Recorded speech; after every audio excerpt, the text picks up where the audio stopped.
you got a character that's coasting, doesn't really give a fuck about his place in life, not only in the band, but also in his relationship. Meets someone that actually might give him reason to get out of his stump or his stupor. But he has a lot of, we'll just say, growing up to do. Him dating a younger girlfriend just implies, once again, he is not as mature as his age. Now, I'm not sure the history of it or the origins, but, it seems like the only reason why Scott's even in the band in the first place is because Steven had asked him to. And he said, yeah, sure, why not? I'm your friend. But let's just be honest, Scott's a bit of a fucking asshole. Or not just a bit, he's a big fucking asshole.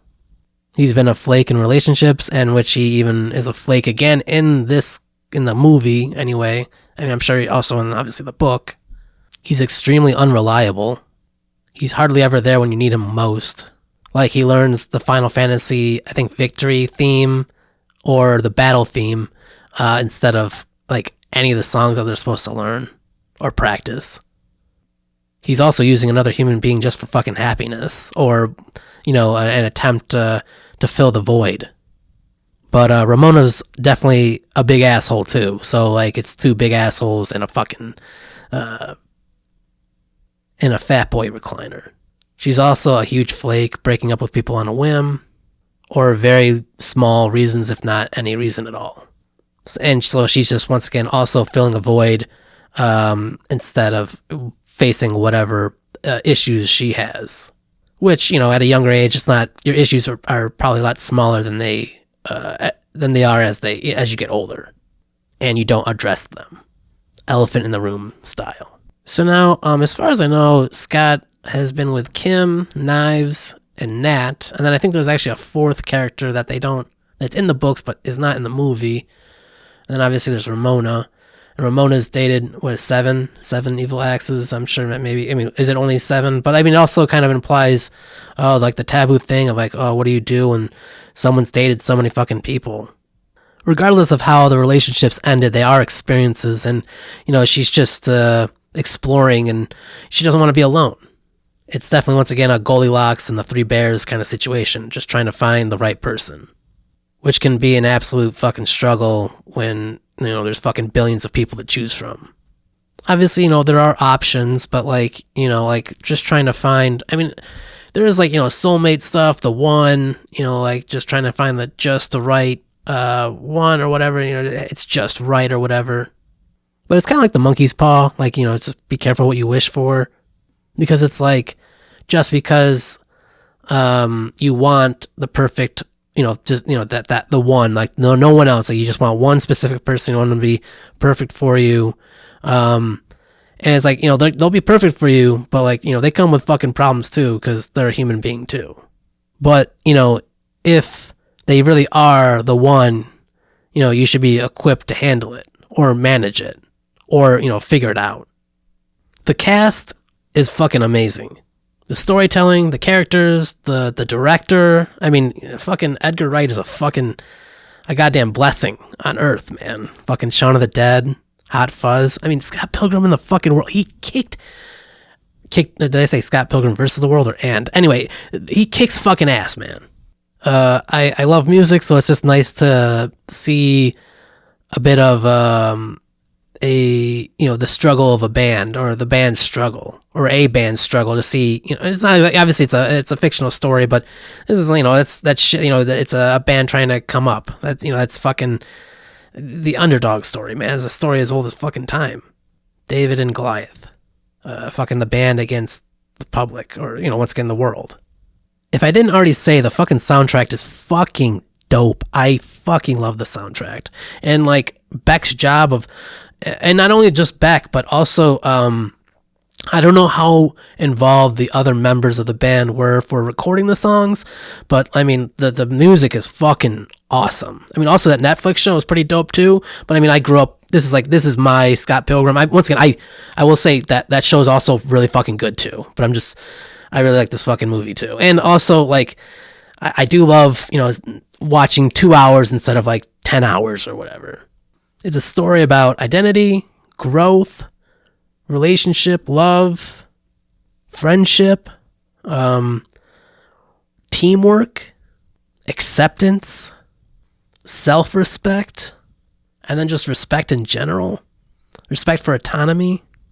I mean, this movie has definitely developed like a huge cult following, and it's like on streaming platforms like all the fucking time. It's just, I even got like a ticket for free to see the show or the movie, and it's like, I'm surprised. I mean, it's so crazy because like I feel like this like it was way ahead of its time because this kind of culture and shit is like super fucking prevalent nowadays, and like I guess it was just like kind of in its infancy at that time. I think it still did pretty well, but like this is definitely like it's a really good fucking movie, man. It's really well acted. The story is fucking great. I mean, just going from scene to scene, fucking awesome. The camera work, it's the fucking CGI or whatever the fuck you want to call it, all that shit. It's fucking really spot on. It's really, I mean, it's a passion project, man. This is someone who gives a fuck. Like this is caring. I mean, as close as you possibly can get, you know what I mean, with what you have. But I mean, like, you have a lot of fucking options. You have, like, nearly every color to use for this fucking painting. And they fucking nailed it. They kicked ass. I mean, this is one of my favorite movies of all time. I mean, I would consider it definitely a masterpiece. Definitely not perfect, but fucking A. So I think just, like, wrapping up, you had Ramona, who, has been in a lot of relationships, but each relationship she's grown a little bit more. But she kind of needed maybe the right person to show her the right mirror, or to show her who she actually is. Maybe. I mean, obviously, I think by the end of the day we got to figure it out. Got to put two and two together. But the help of others, I mean, shouldn't go unnoticed. Especially, close people. I mean, there's a reason why fucking relationships and marriage and all that shit even fucking is a thing in the first place. And then you've got Scott, who, once again, needs to, like, literally grow up. He's extremely selfish. He starts to develop, selflessness, but he has to develop independence, responsibility. He's got to maintain bonds and even fix them because he's broken some of them. One example would be with Kim. Even meeting up with Nat was, cathartic in a way. It helped both of them grow. I mean, it really helped. Every single person grew because of this whole thing. I could be wrong, but like you don't really see too much like naive hope nowadays. I mean, it used to be fucking prevalent, but I think that the faith or believing or the belief of your dreams and trying to obtain them, and that you're going to do whatever it takes to obtain them. I think, there's balance. You know what I mean? You can be too obsessive, but then there's also, you're just fucking committed and you're passionate and you know what you want. You're very decisive. But I mean, you need, to be able to, take care of yourself, or if you can't take care of yourself, to figure out or manage that situation. Otherwise, you're being very irresponsible to not only yourself, but to those around you. And I mean, once again, it's a story of autonomy. Ramona not really knowing what she wants, but then she gets into a relationship with somebody who knows better or whatever, or is assumed to know better, to know what's best for her.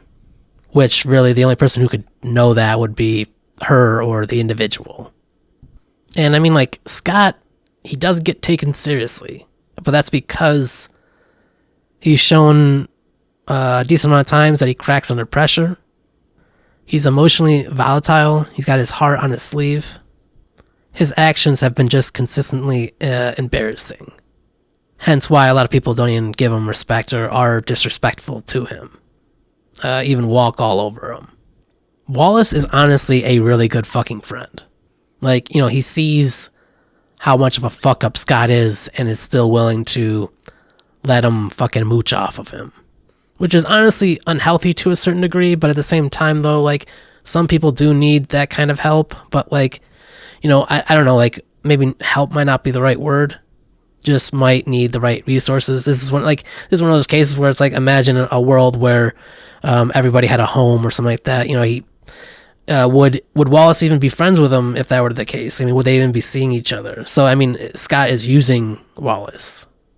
So, I mean, his passive-aggressive nature, if not, I mean, can be very blunt, but also very reasonable. But he also doesn't let it get to him. He's very cool-headed, very calculated, very precise. And Steven, I mean, that's just as simple as, you know, he just wants his dream to be successful. He just wants it to turn into a career, you know. So it's understandable. I mean, it's very hard to obtain for sure, but you know, I mean, it's in the same category as what the fuck Scott's going for, that fucking naive hope for the dream, man. And Kim is kind of like similar to Scott, whereas like Steven just like probably asked her and she's like, yeah, sure, why not? But like, she's at least fucking reliable and committed and responsible. Like, she's a well-rounded person other than being jaded because of Scott, which goes to show that actions do have consequences. And honestly, with Nat, I mean, Scott was just a fucking loser. I mean, it just makes sense. It's like, dude, if you're not gonna fucking like figure yourself out, then like, I'm gonna go find someone who does care about figuring not only themselves out, but figuring out this relationship. Scott gets two in his head. He thought it was all because of a fucking bad haircut. This dude did not own a fucking mirror. I guess I'll finally end it with, does having someone that you think or you believe that you dream of, that you want to be with, does having that help growth? Because I mean, like, that is definitely an anchor or like one, I would say, a pretty decent or good reason to live, and you know, to want to keep living and to want to keep things together.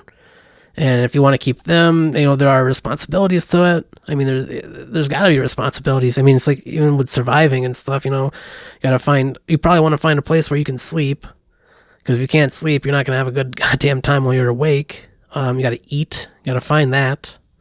And I mean, if we're living in the modern world, you know what I mean, fucking rent and bills and all that, you know, job and money. It's not all just love, man. Most likely you can't just love somebody and then get everything. And I've said this before, but it's like, you know, how much are you willing to do to keep the relationship going, or to keep anything going? You know, are there enough pros or positives, or are there more cons or negatives? How badly do you want it? And what are you willing to sacrifice for it?